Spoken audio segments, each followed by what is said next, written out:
What did you sell to them, Mama? She even welcomed here Marina Abramovic, which is a famous performance artist. So what's the business model behind your gallery, and how you make the impact, the purpose, and the profit meet? Can I read my own book, a part of my own book? Then another one asked me, can I think? A place of art, object, gathering with impact.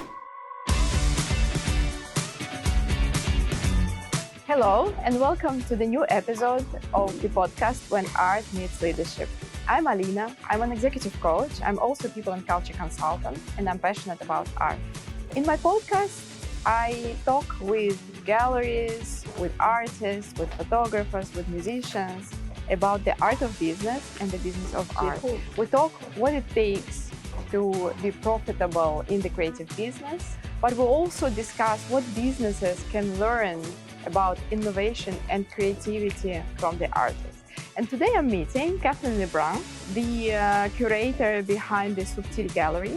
We will talk really about her own story coming from finance to managing a gallery. We will also talk about resilience. And this gallery is a very special place. It's not just a gallery, it's a community with the impact. So let's just go and start talking with Catherine. Hello. Hello, Catherine. Bonjour. Thank you. Good morning. How are you? Very good. Thank you so much for having us. I'm happy to welcome you. Please. Thank you.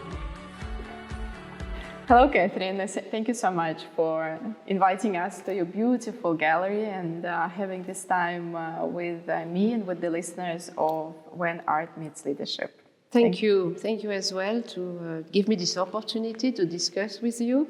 And as we have a little bit of similar background, I think we can understand each other. I'm sure it will be an interesting conversation. And let's start maybe with your story, and maybe you can say a couple of words about the building, the beautiful place where we are now. Okay, yes, with pleasure. I was always interested by art, and when I was young, I wanted to become an architect. And when I get 18, I don't know why, I finally followed my father's step, who is a reviseur d'entreprise, and I decided to join a Big Four company.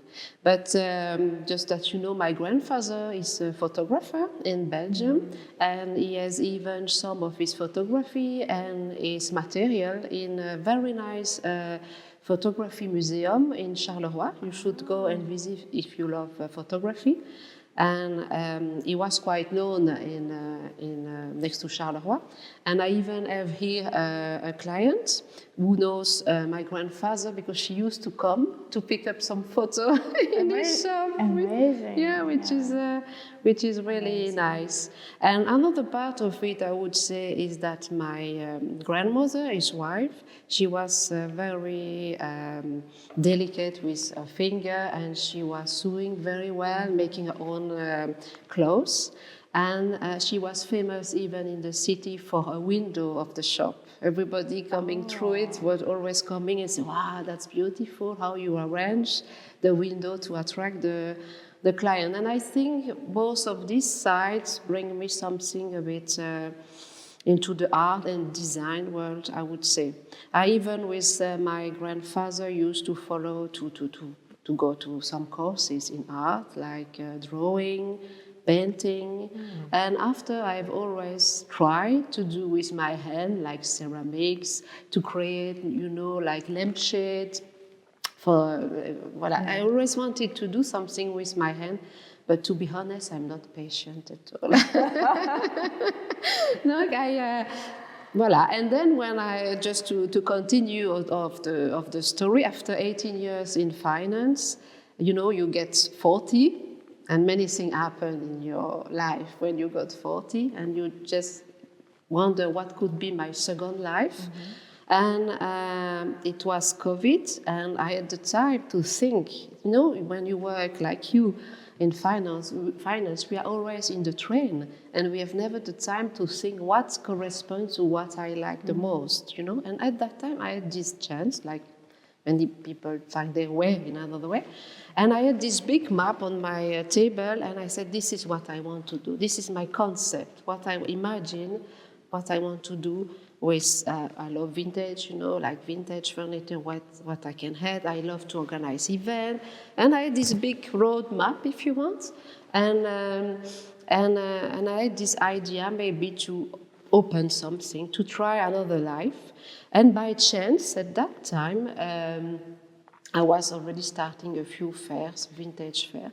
And a client told me, you should open a space in Luxembourg. What you propose does not really exist. And she advised me to come and visit this space that was for rent, and I didn't know. And as soon as I get inside this beautiful building, I said, it's exactly what I'm looking. I'm not looking for ordinary shop, I would say, but something very special. And I get in love with the building, and it was really the moment to try something. And I don't want to have remorse. I wanted to try and say, okay, let's see what happened after. And it was just after the first confinement that I opened the gallery. Very courageous after COVID to believe again in the public places where people will come again. But maybe that was because I felt that we need to meet, we need to connect again, and I missed this part when I was working, because I was CFO at the end of my career. I started with Big Four, like internal audit, financial controller, CFO, normal path, I would say. You feel alone sometimes, even if you have a big team, you feel alone behind your computer, And I was not a networking girl at that time. And maybe I missed something. I could have maybe done it differently, but I missed this part, and maybe sharing something else than figures and strategy. Yeah, that's very interesting. I'm also very interested about this process, how you described, because I coach people as well, how you designed visually what you like to do. So what was it? Was it really a visual map of all that? It was really I drew a visual map with a Post-it and saying this could be, we will have art, we will have vintage, contemporary designers that I already love at that time. Then I want to do some event because I wanted people to connect, and I said, yes, all these things should match. But I must say that my concept is not exactly how I imagine it, because it evolved, of course, yes. Yeah, it was not as easy as I thought, because when I opened the space, we have about, I would say, 300 square meters in total, with the -1 and +1 floor here. I wanted to get here different people. Like I contacted a florist. She's still active in Luxembourg. To have a little flower corner, because I love flowers. You can see this is beautiful. It's so simple and beautiful. It's just amazing. I always love, because it's creative the way you make a bouquet as well. Look, I contacted her. I contacted as well somebody maybe to take care of selling a few. Something nice to eat, like very nice chocolate, something. Because I knew this could bring people inside the gallery. When you offer something to eat, people come. So that was as well the idea, to have this movement that you don't find in an ordinary gallery. So this community idea was already there on that map. It's just the path to it then evolved, of course. Yeah, because, after first confinement, it was not easy for people to launch a business, like I decided to do. This young lady, for instance, the florist, she's still active. I love what she does. I think she's still the best. And I wouldn't go with somebody else, because I still think she's very good. And I'm happy that she found her way anyway. And she didn't want to take the risk, because I was new as well, opening a new space. She didn't finish yet her school, it was maybe too early. So finally, what did I do? I did it myself to sell flower and chocolate, In the beginning, I had my flowers corner. I sold the chocolate corner as well. But it was so many different things that after 1 year, I think I stopped doing that. Because, dry flower was quite fashionable at that time as well. Yes, I remember. Yeah. Yes, it's true. It was, you see, and then you have to adapt. But I think it's also interesting, because very often people go into entrepreneurship And they have this big idea, but then there are also lots of small things to do, which sometimes can be annoying. And people start asking themselves, should I really do it? Now I have to do, I don't know, like I want to have a gallery, but I'm selling chocolate. No? Yeah. Like, is it really what I want to do? And sometimes I think it's also important to share that it's okay. The entrepreneurship is a path where you have to do lots of different things. Sometimes totally not what you love doing, not what you imagined on your beautiful map. But it's fine because they will bring you somewhere, and they will give you maybe bring people, income streams. I don't know. We'll talk more about this. Yeah, indeed. I remember that this building is also special because there is a connection with art already, no? Yeah. In this gallery. What was it? Can you tell a bit more about that? Yeah, of course. So the gallery was built by Mrs. Martin Schneider in 2000. She had already a small gallery in the city. The gallery was called Beaumont Public, and I have a few clients coming now. They knew the place before, but it was very niche because it was very avant-gardist, very contemporary art at that time, quite unusual for Luxembourg. And she built that in her garden. And she wanted a space, we have 8 meters until the roof, and she wanted something very high and large to welcome contemporary pieces. And she had very unique event in the place. And she even welcomed here Marina Abramovic, which is a famous performance artist. She had Soumetse here. She knew very well Louise Bourgeois. All these famous names came to the gallery, which is fantastic for Luxembourg. You have to say it's fantastic for Luxembourg. And Marina Abramovic today, to see her, it's almost impossible. Yeah, exactly. She no longer performs, and this was quite recent. No, she had the flair. She was very, very good, and she even trained the previous Belgian queen. Paola to contemporary art in this space. Amazing. As well. You see, it's incredible. Lots of creative energy. That's why I think the world talked to me.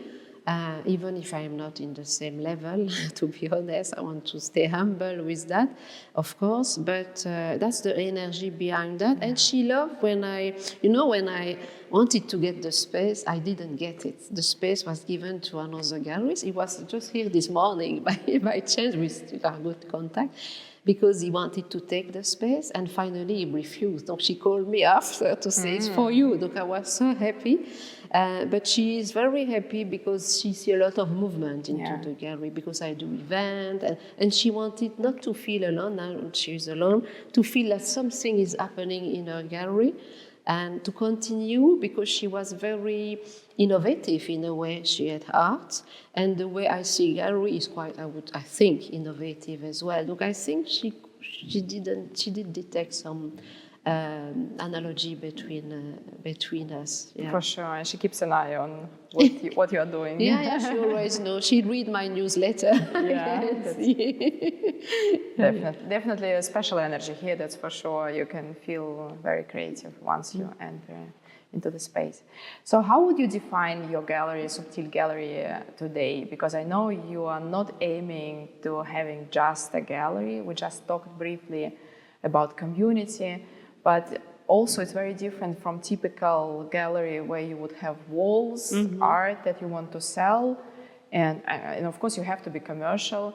But this gallery is a creative act, process, product itself. So what is it for you? What are you aiming exactly in creating? Yeah, what I call it in French, if I may say, is place d'art, d'objet et de partage à impact. A place of art, object, gathering with impact. It's a bit like that I started.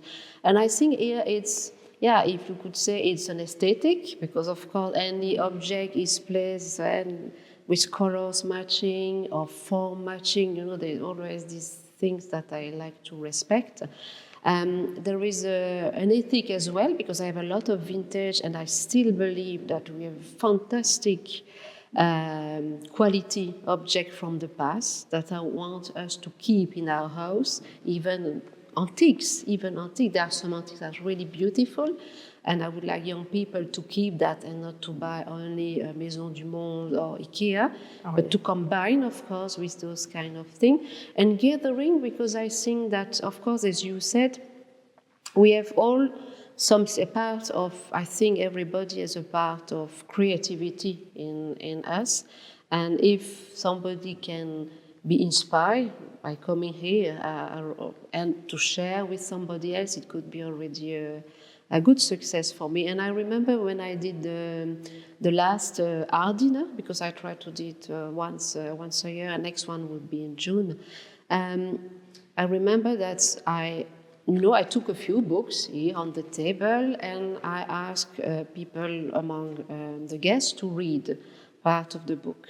And suddenly I had somebody who was, can I read my own book, a part of my own book? Then another one asked me, can I sing?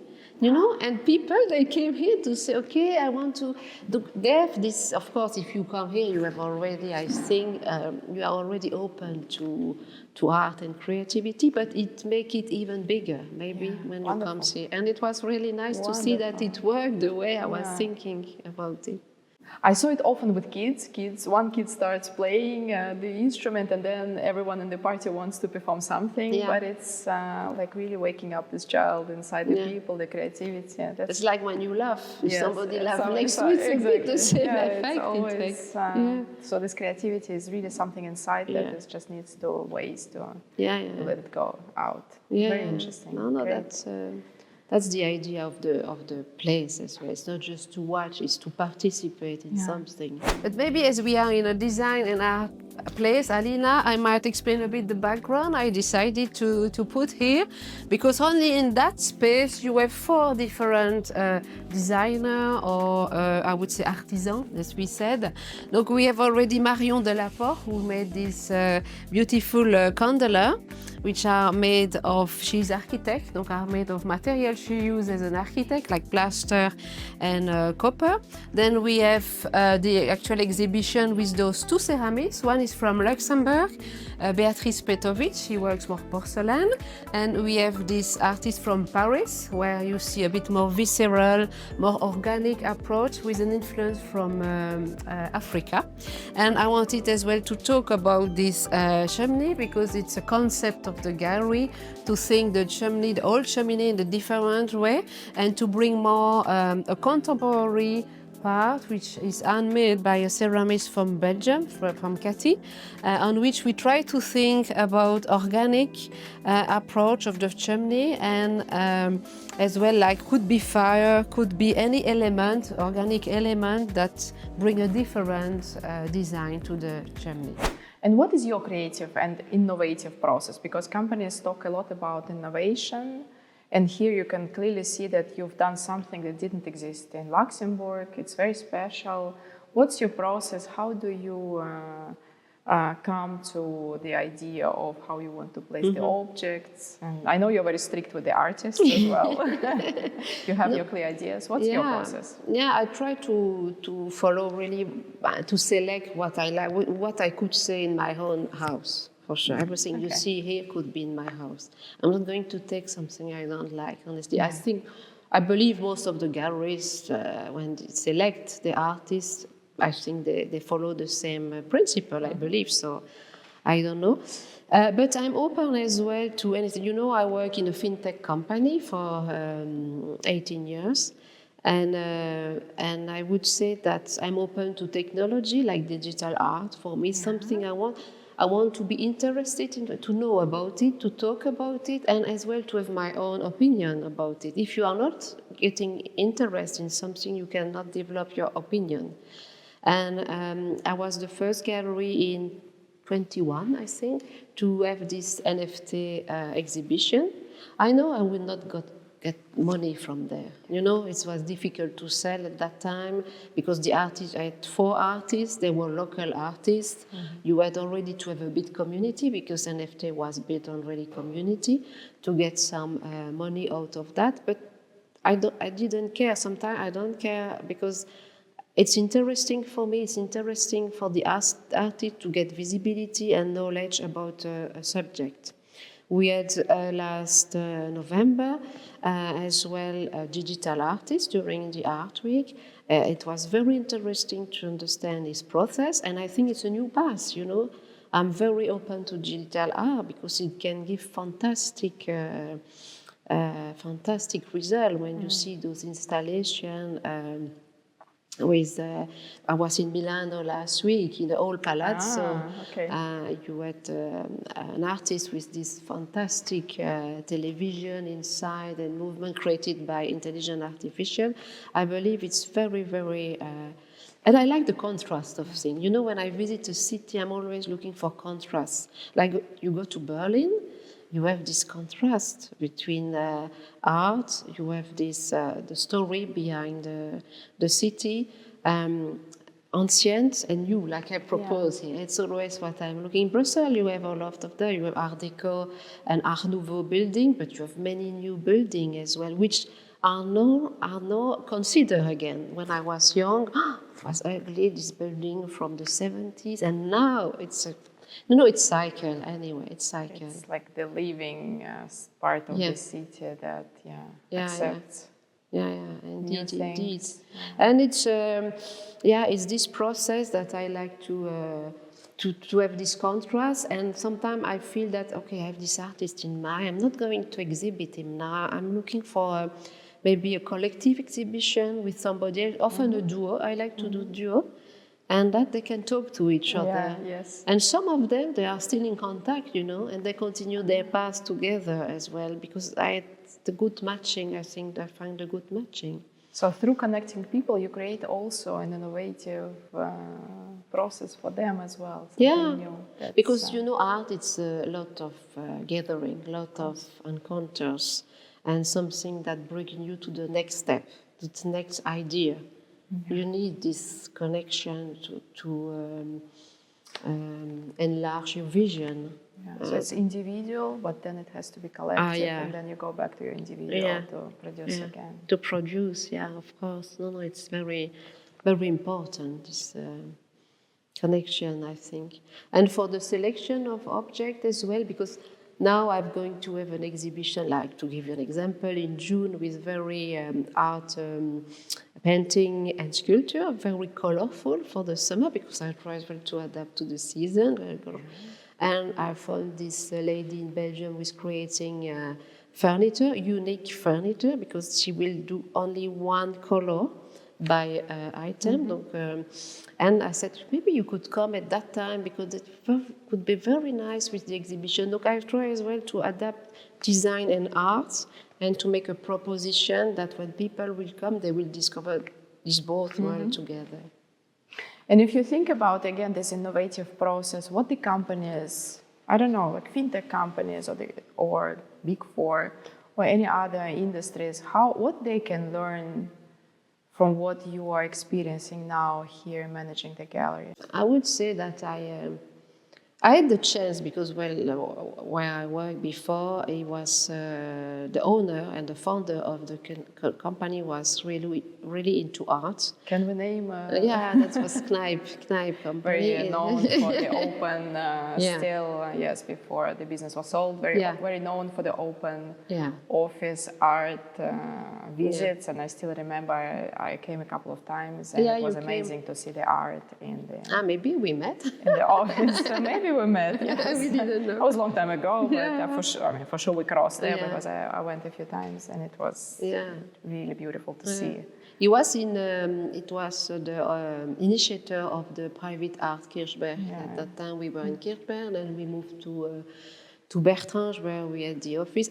I'm not into pop art at all. No, he was really into pop art, but I mean it was fantastic to have those arts surrounding us. And when I became CFO, he asked me to choose, and I could go to the cellar to choose the painting I wanted into my office. It was really nice. So it was already a way, and I remember all the employees was very proud to work in this company because of that. And during the private art Kirchberg, the idea was as well to propose to the employee to exhibit if they wanted to exhibit something they used to do, like an art, a sculpture, a painting, photography. I was on that one. Yes, you exactly. were on that one. Yes, one of the one. Yes, exactly. And I think there were always 5, 6 people, Yeah. not many. Yes. But that was really, they were proud of that. It felt very special to see also what the employees were doing, yes. And creativity, because when you speak about innovation, it's to be creative. When we talk, I remember when we used to develop, because we were an IT company in a way, to develop the client, when we talk about client experience. It's really what I remember here. I need to create an experience for the client. When he comes here for an event, to see something, he will remember it because that happened, because that was shown, because, and that's common. The emotional user experience is very similar also.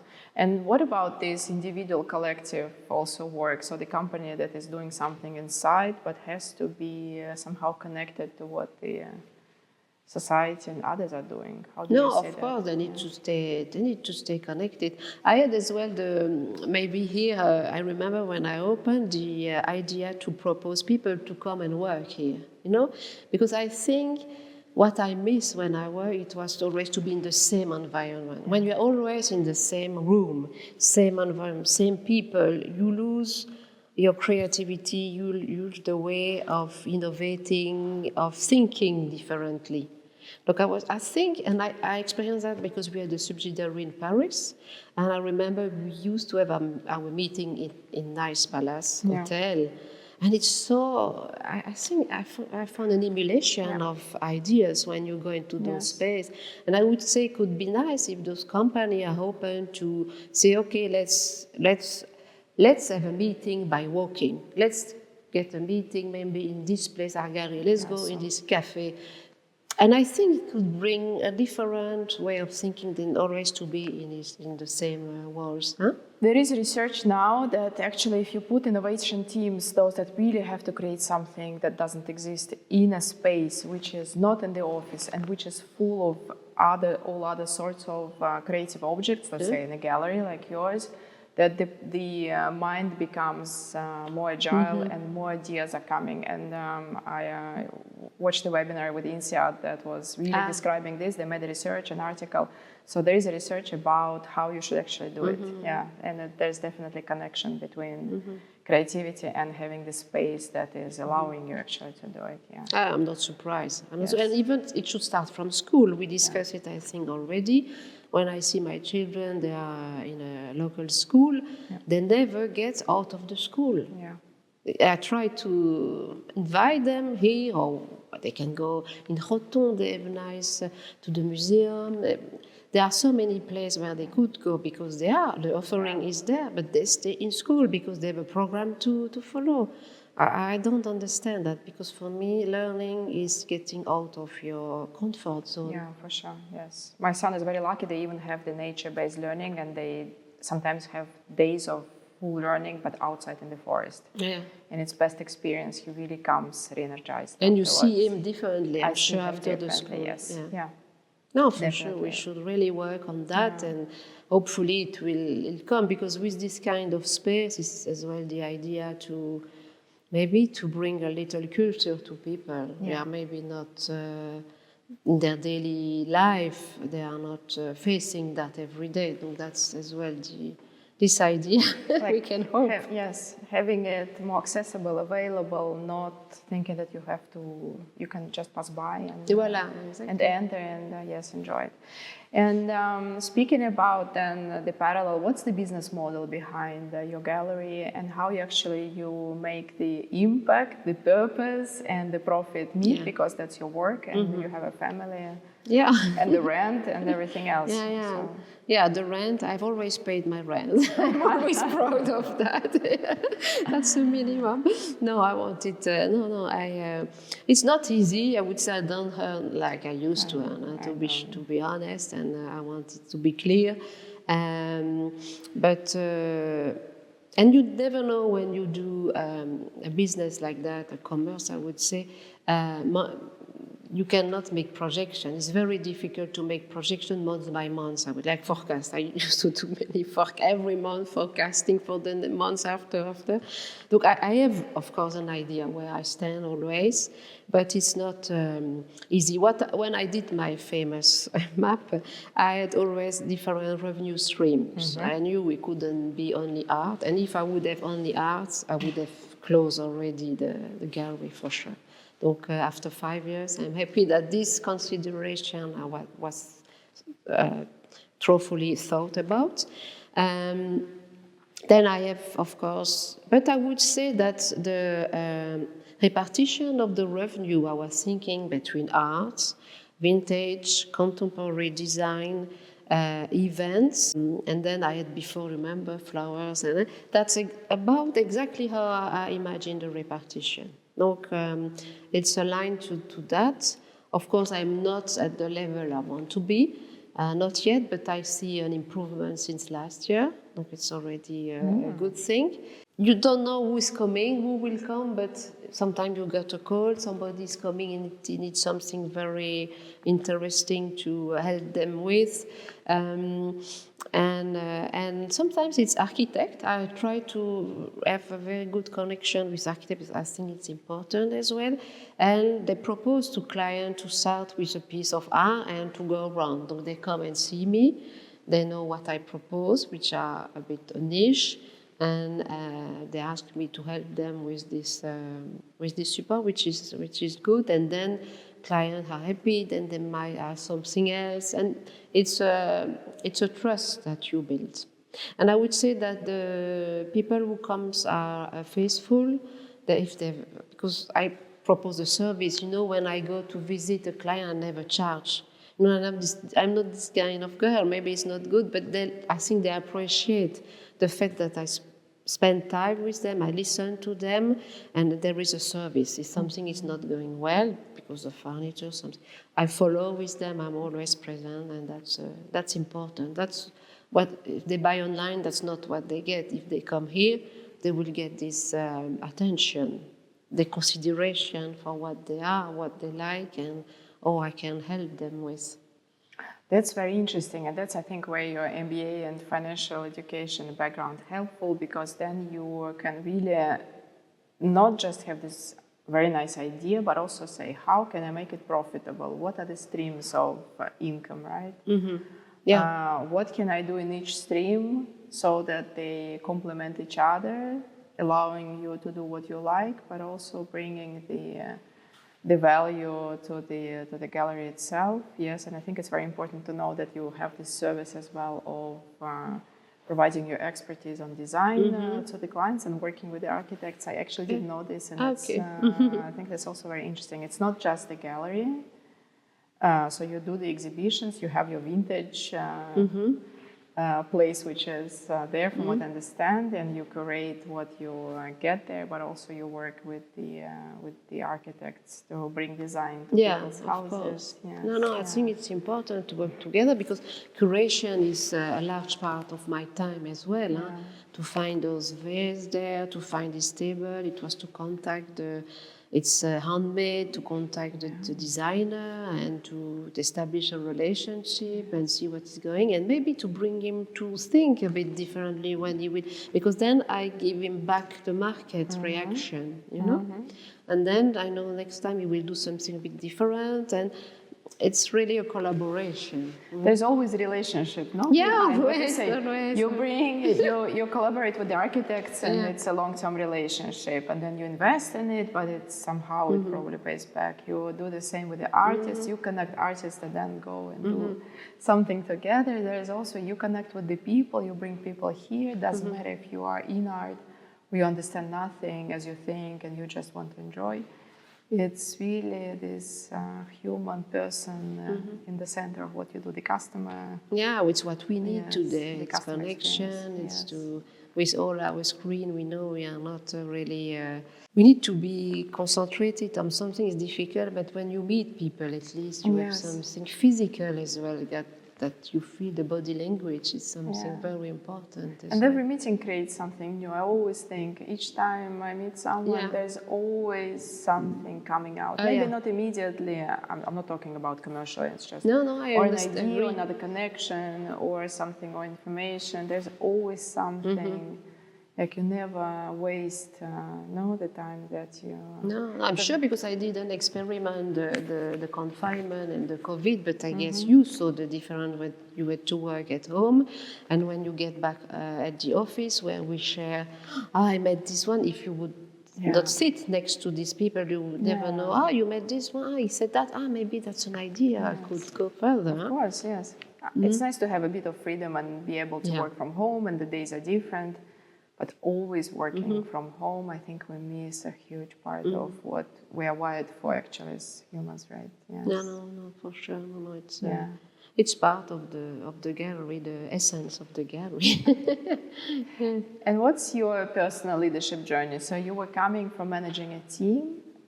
Do you have a team here, or how do you work with? How do you manage your time? How do you manage yourself and the gallery? What was the leadership lesson for you?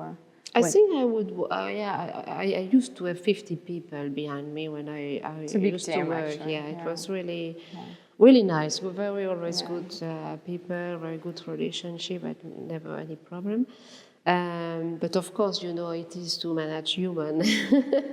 It's not the easiest part, I think, in the job. Here I'm alone, officially alone, I would say, but I would say that I work by project, Of course, when I have an exhibition, look, I have this exhibition, for instance, going on for the moment, till next week. Look, I have 4 artists, donc I manage those 4 artists, but in parallel I'm preparing the next one, would be 1 photographer, donc it's another project, when you have this project table, you have this one starting, and I need to do that, and in parallel I have to prepare for for an event, for instance, another event, a concert or something. Look, I work by project, but always with people, but not, I would say, not directly with me. I would say if the connection with an artist is good, because at the end, as we said, it's human relation, is very good. I would be inclined to ask him to come back. Like I have 2 or 3 artists with whom I'm more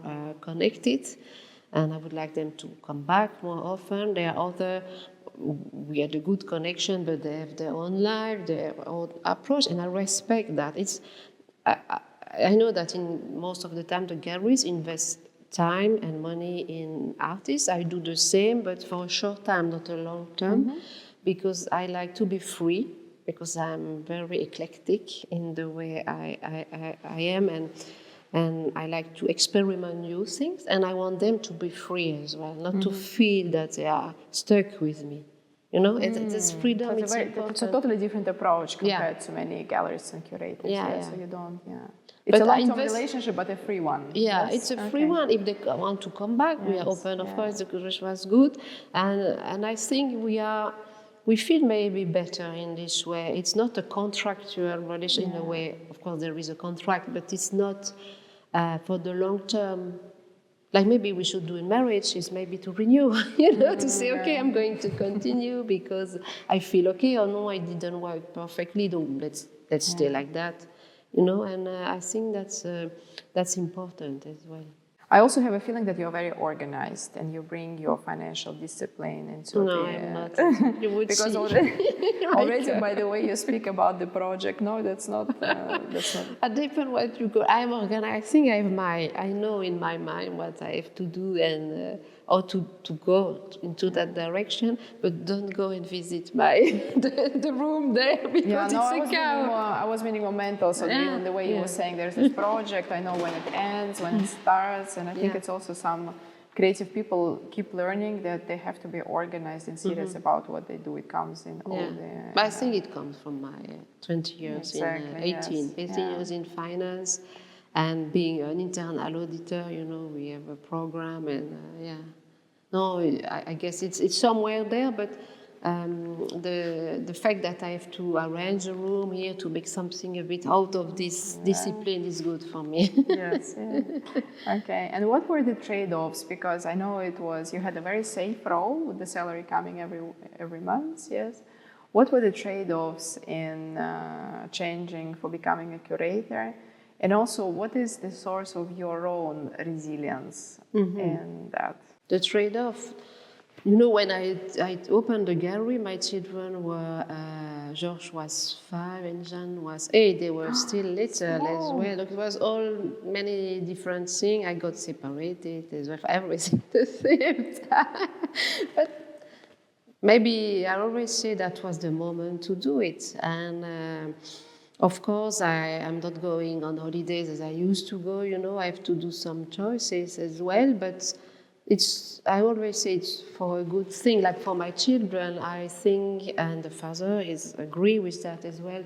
It's a good thing they see another world like that. It's very tangible for them to come here to see how a business works, and I share with them. I involve my daughter now to help me sometime to create. I saw her a couple of times. I passed by. She was here helping you. Yes, and I found it wonderful actually. Yeah, yes. It's a good opportunity for them. Well, sometimes they complain, oh, I have to go to the gallery. But you still learn a lot, you know, about how life is, about the design, about being managing yourself. I'm sure. Yes. Yeah, and they see the difficulties it is sometimes to have the business. And I like when I go back home to say, what did you sell today, Mama? Look, it's nice because it's very concrete. If you go to work in the office, they will not ask you really, what did you do today? It's not concrete. Here it's very concrete, I would say.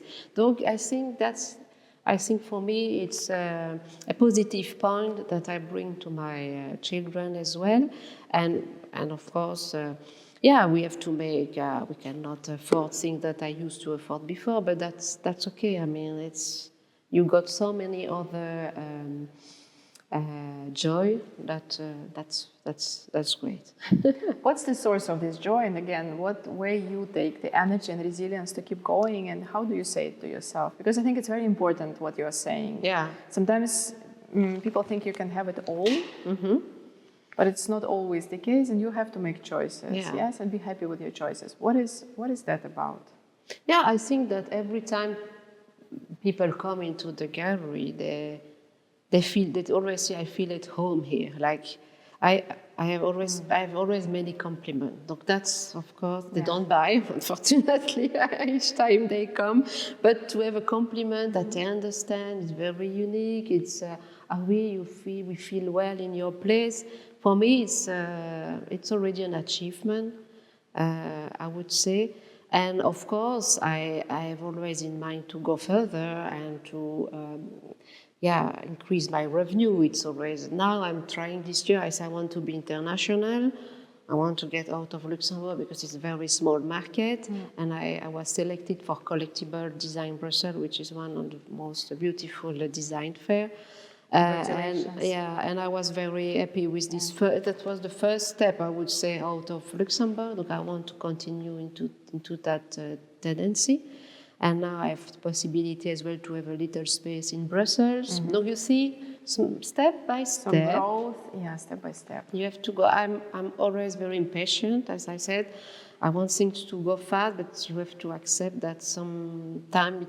You have to take some time and meet the right people at the right moment to get to that direction. Now I'm going to continue into that direction and see what it brings. Kids are bigger as well, so it's easier for you probably to travel. So everything is coming together.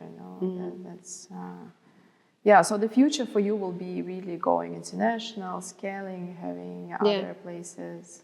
Yeah, to scale up, to be more visible, because I try to do my own, communication as well, that maybe people don't realize it's a big part of your job.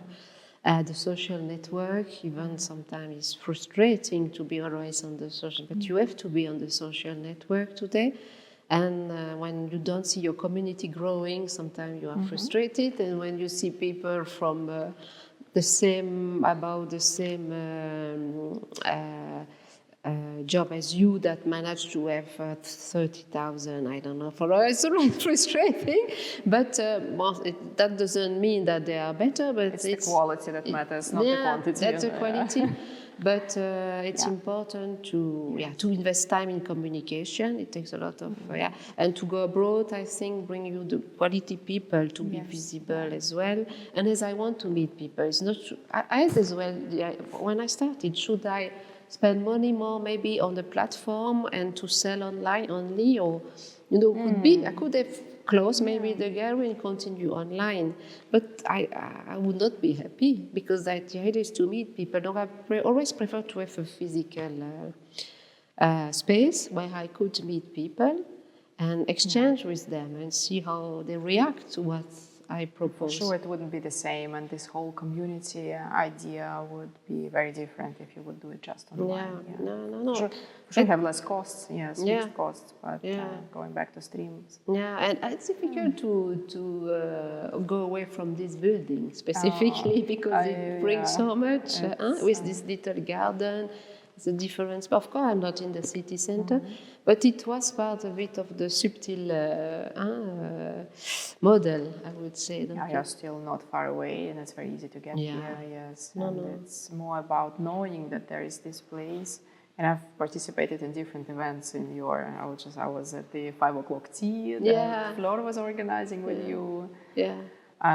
We did an INSEAD event here, so it's really a place, and I know you do weddings, and I know there is yoga courses, so you really experiment with all the formats, and I'm sure some people can come to all type of events, but some people really discover you through something special, what fits their lives, and having yoga in the art, it's amazing. It's true that the event part, I love to organize events, and that's why I do I like to do art dinner, there's something where every object, even on the table, I do myself all alone to select the artist that will be present, how it will work. I love to do that. And the other event is to bring people because of course, as I said, on the city center, they discover the space and they might enjoy and discover something new. So that's really, you see, it's all, and it was necessary. It was a good idea to do that, and people love it, specifically now in summertime with the garden in the city center and walking around. Okay, let's go to a quick round of short questions. Yes. What's the inspiration for your personal style? My inspiration, my personal and the jewelry. And the what? And the jewelry. The jewelry. No, I don't know what's inspiration. I think I am very influenced by my mother, I would say. She is. We are a bit similar. And even my grandmother, if you see her, the three of us, now she died, unfortunately, she passed away. We are very, very similar. But I love elegance with a twist of originality, I would say. And I'm impressed by people who dare to wear something like unusual, like the tattoo, for example. I give the example, the tattoo. I couldn't see a tattoo before, to be honest. But now, depending how you wear it, I would accept. How you wear it, yes. But something I would never accept before. I was very close to many things before, and now since I work here, I'm much more open to things. It opened. It's like everything can be an art, no? An art object, yes. Everything. I sort of say an object. Any object could be a piece of art depending on the environment where it is placed. And that's all the things together that make it different. And it's very important to think about that. I'm not going to throw away that. No, why not? It's beautiful. This flower could be a piece of art depending on how you consider it and where you place it. The way you put your table and the way you put things there. It becomes a piece of art depending on it. Okay. Because the meaning of art originated from Latin. Ars is Latin ars, A-R-S, meaning savoir-faire at the basic. Donc it's really it's not about drawing, painting. It's all the savoir-faire, and I'm really interested now to question and think about a different kind of intelligence, which is the body intelligence, and not only the emotional and logical intelligence, but the body and the hand. That's a different intelligence that we have really to consider today. And that's part of really the concept I want to place, and not to have this distinction, because in our world, art and artisanat, there is always a distinction. Yeah. But for me, there is no distinction. But the origin is the same. Voilà, exactly. That's what it's the savoir-faire. It's the way you use your hand. And you link always the mind and the hand, because that the mind will guide the hand.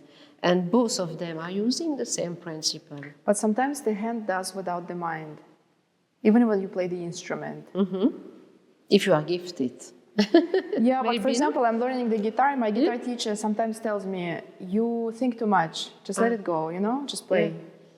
Yeah, maybe it's because we have the rational mind and irrational mind. So maybe it's a different mind who's working. In psychology and coaching, it's a big now trend really to letting the body also to do the job, sometimes without thinking too much and more feeling it at the body level. That's super interesting. Yeah, it could be a separate podcast just about that. Okay, but it's a short round of questions. So, what is one, I don't know, social media page you could recommend us to? I'm watching at the moment very interesting program. It's called La Grande Galerie Française. It's a program where they invite famous personality. Well, it's in French, but they always ask them what's art represent for you, how do you use it. You had even Roselyne Bachelot, who was the cultural minister in France, who came, and she explained that, for instance, when she goes to a museum, she obliged herself to only see 5 piece of art, because to stay concentrated and not to go around and to say, okay, I visited the museum, because you are not visiting a museum, you are going to discover artists. It's different. And I think the program is very, very interesting, and I like, it's a Belgian humorist which is called Alex Vizorek. He made as well a one-man show about art. And he does as well explain art in a humor way, and I like this approach as well. We'll put the links to the listeners so that they can follow it. Thank you very much. I don't know them, so I will listen and discover and practice my French as well. We are doing something new now on the podcast. I will ask you a recommendation of a book for the next guest, and you don't know who will be the next guest. So it's a blind recommendation for someone who will enjoy the book, because I will bring it to the next interview. Yeah, with pleasure. I have to be honest, I was never a good reader. I didn't read many books because I'm impatient, as I told you, and I love images, and I'm always learning by doing. Look, I need to do things, not to sit and to read. But I love this book, which is called The Belgian Solution. That's the second volume. It's David Elbish, which is an artist who created, and it's written here, not every solution is an answer to a problem. And I think it's very nice. And you have this absurdity. But finally, it could be hard. Like you see, I can show an example, like this roof. To protect from the rain, they put umbrella on the roof. Look, you have... It's like following the Belgian surrealism exactly. trend, but in a modern way. Yeah, in a different way. Yes. I found, and I love this Belgian surrealism with Magritte, with many other artists. It's fantastic. Huh? Yes. No, it's very interesting. Look, it's only images, but they talk by themselves. Look, we don't have to read too much. You can get it for your... I'll get it for the next guest. Thank you very much. With pleasure. Catherine, thank you so much. I think it was really an interesting conversation about your gallery, about yourself, about how you move actually from doing something where you're very good at, but to something that you really want to do. And there's so much courage and love, and you really dedicate yourself to what you're doing, and it's great to discover together with you. Thank you so much. Thank you as well for your time, and I'm very keen that you are very happy that you are interested by art, and maybe you will tell us what could be your path into art. You have an idea, or Who knows? You are still experimenting? I'm still experimenting. Okay. Yes. I feel it, but it will come sometime. Thank you as well. Thank you so Alina. much. Thank you. Good luck you. for the podcast Thank as you. well. Thanks.